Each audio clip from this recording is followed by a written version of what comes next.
c'est sur 7 bateaux coincés dans la glace au nord de Spitsbergen où on a passé Noël. Voilà, bonjour tout le monde. Aujourd'hui, je vais vous parler de où j'étais pendant Noël l'année passée. C'est une histoire de fou.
Je rêvais de traverser les pôles Nord. Et les pôles Nord, c'est la glace qui flotte sur l'eau, c'est la banquise. Il n'y a pas de terre. On a rentré avec notre bateau Pangaea en passant les droites de Bering dans la glace et à 85 degrés nord pour les Français, 85 degrés nord, on a quitté notre bateau Pangaea. Pendant la période où il fait 24 heures sur 24 nuits, on a traversé du pôle Nord et en descendant vers Spitsbergen, c'est là où un autre bateau, un bateau de pêche, a remonté un tout petit peu dans la glace où il y avait une faille lancée du nom de ce bateau à rester coincé dans la glace. Lancé, ce n'était pas une brise-glace, c'était un bateau qui pouvait naviguer dans la glace. Ça veut dire que quand la glace serre autour d'un bateau, il ne bouge pas.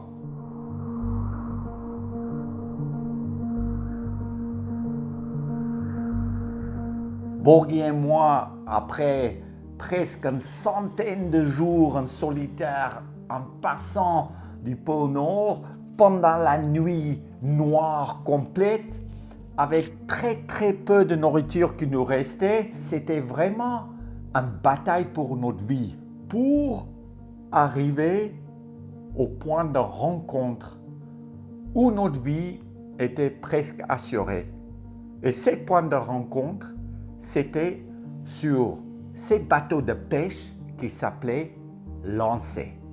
Ça veut dire que quand tu n'as plus de nourriture et quand tu es sur la glace qui est très mince, personne ne peut venir te secourir. Tu es toute seule. Et c'est là où tu dois commencer de prendre des risques. C'est là où tu dois passer sur la glace très fin. C'est là où tu dors très peu pour que tu puisses avancer. C'est là où tu deviens vraiment faible parce qu'il fait entre moins 40 jusqu'à moins 45 les températures. Quand tu n'as pas 24 heures sur 24 de soleil, mais 24 heures sur 24 de nuit, la orientation et la navigation devient extrêmement difficile. Bref, on était un peu dans la merde. Mais, comme je dis toujours, c'est que la profondeur qui varie. Et là, la profondeur était un tout petit peu plus haut que je voulais l'avoir. Quand j'ai vu la lumière des lancers de loin, j'ai eu un tout petit peu d'espoir d'arriver vivant. Parce que l'expédition n'a jamais été faite par avant, de vraiment écrire l'histoire dans l'exploration polaire, c'était une grande récompense pour moi. On avançait, la lumière a devenu plus grande, et puis enfin, avec 0 jour de nourriture, on arrivait vivant sur les lancers.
quand tu as tellement faim, tu es tellement fatigué, après presque 100 jours sur la glace où tu te bats pour ta vie, d'arriver sur un bateau, coincé dans la glace, c'est paradis. Mais c'est paradis pour quelqu'un comme moi peut aussi être un peu l'enfer pour quelqu'un qui n'a pas prévu de rester coincé dans la glace. Un mois plus tard, notre bateau était toujours coincé dans la glace. C'est sur ce bateau, coincé dans la glace, au nord de Spitsbergen, où on a passé Noël. On arrivait, comme je disais, mort, fatigué, sans nourriture. Les premiers trucs qu'on veut faire, c'est une question de survie, qu'on veut manger, on veut boire.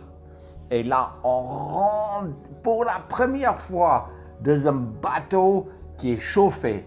Un bateau où tu peux ouvrir un frigo et tu peux avoir la nourriture. Et parce qu'on mange tellement pendant l'expédition au froid, on peut manger entre 8 à 12 000 calories par jour.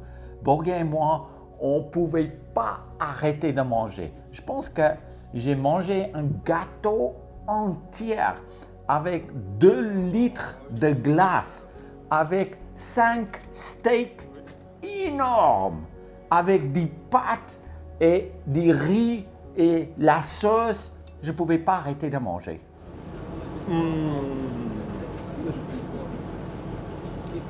On a essayé avec Lancé de sortir là où on était coincé, mais notre bateau ne bougeait pas. La glace a devenu de plus en plus épais et ça a vraiment coincé la coque dans la glace, jour après jour, semaine après semaine. Et on sait que gentiment, la nourriture qu'on a eue sur notre bateau arrive aussi vers un fin. Et c'était là où l'équipage a décidé d'essayer d'enlever la glace en coupant la glace en morceaux, dans les blocs comme ça, pour qu'on pouvait libérer les lancers. C'est-à-dire qu'on passait notre temps en essayant de couper la glace dans des manières complètement différentes pour qu'on pouvait enlever la pression qui a fait en sorte que les lancers étaient coincés dans la glace. On n'a pas vraiment arrivé. Mais même sans espoir, les gens ont continué de travailler tous les jours.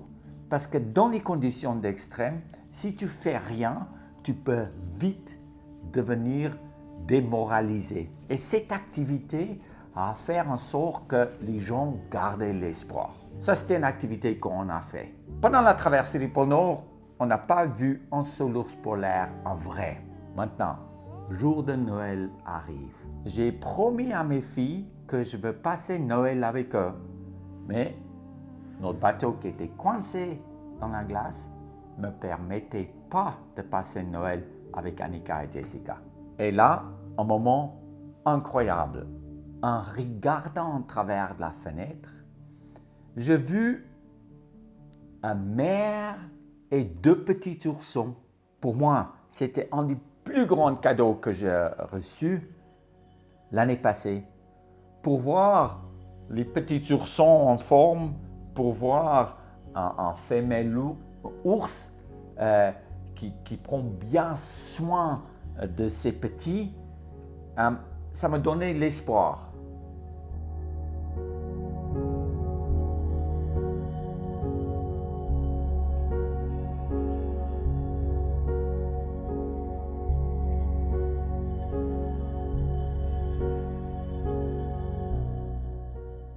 Après, on a décidé de faire des activités.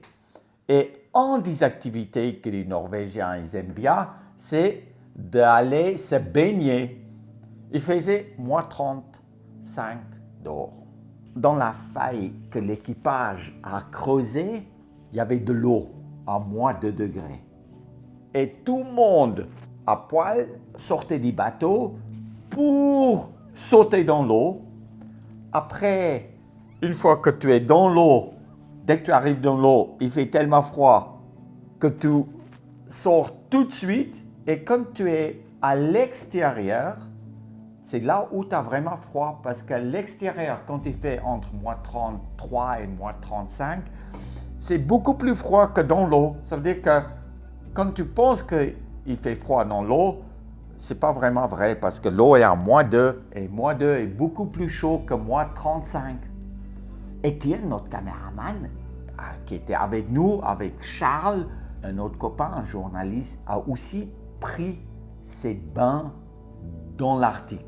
Mais en fait, après ces bains, tu dois regrimper sur notre bateau qui est à 5-6 mètres de la glace. Tu marches sur la glace et là ça va parce que la glace fait seulement moins 18. Mais quand tu arrives sur les bateaux, sur les métals, c'est là où tes pieds collent au métal. Tu peux avoir des cloques, les gelures de surface. Et c'est ça qu'Étienne il a eu. Et puis après, il a sauté dans la jacuzzi qui était à 37 degrés avec la sauna à fond allumée. Et puis avec 2 ou 3 verres de rouge, il a vite oublié en fait qu'il a eu froid. Et le lendemain matin, quand tu te réveilles, c'est là où tu ne peux plus marcher. Il y a des cloques.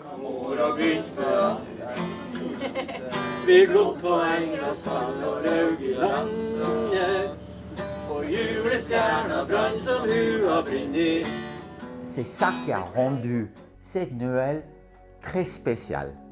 Parce qu'il n'y avait personne dans l'équipage et dans notre équipe qui a pensé qu'ils vont passer Noël coincés sur un bateau avec les gens qui ne se connaissent pas vraiment. C'était un peu comme vous maintenant qui êtes confinés. On était confinés l'année passée sur la glace, dans un bateau. Et on a essayé avec les gens, l'énergie qu'on peut apporter une à l'autre de passer un Noël spécial. Cette année, vous êtes aussi confinés. Mettez-vous avec votre famille et donnez l'énergie positive. La vie, il est comme il est. Il faut qu'on vive cette Noël dans ces moments présents. Et quand tout le monde apporte une énergie positive, comme nous on a fait sur les lancers, on a apprécié un Noël spécial. Faites cette Noël très spéciale et unique pour tout le monde qui vous entoure. Allez, je vous souhaite bonne Noël et passe un super moment qui va devenir inoubliable pour tout le monde cette Noël de 2020.